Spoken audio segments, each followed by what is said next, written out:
I've been imprisoned in a room for 5 years. Today, I got my first period.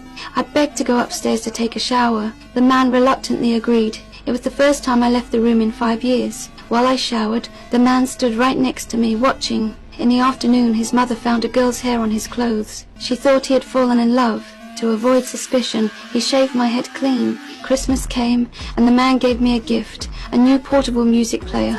I pretended to be happy, but really, I just wanted to lower his guard. I asked again to see my family. You don't have a family anymore. You understand? Because I am your family.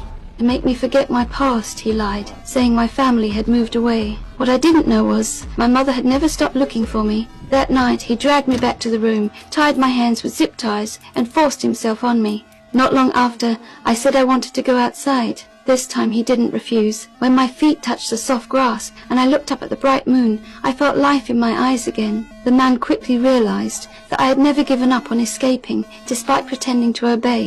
He rushed to shove me back into the room. After 2,029 days of captivity, I started taking care of his daily needs. Even though he tortured me, I couldn't complain, because every mistake would lead to him hurting me, even making me eat off the floor like an animal. Afterwards, he'd throw me back into the room. But that wasn't enough for him. He'd turn on the lamp at night while I was asleep, just to break my spirit. I had no choice but to pretend to obey. It satisfied him in ways I couldn't understand. To reward me, he finally took me out, but he made sure to put me in ill-fitting high heels so I couldn't escape. When we passed by strangers, I couldn't help but glance at them. The man immediately twisted my head back towards him. Then we went to the store to buy supplies. I struggled to lift a can of paint into the cart, but when I turned around, the man was nowhere to be seen. I wanted to ask someone for help, but his voice echoed in my ear. Before I could act, he appeared beside me. When we got home, I regretted everything. That's when I heard the news about my disappearance on the radio. I realized my mother had never given up on me. That was when I decided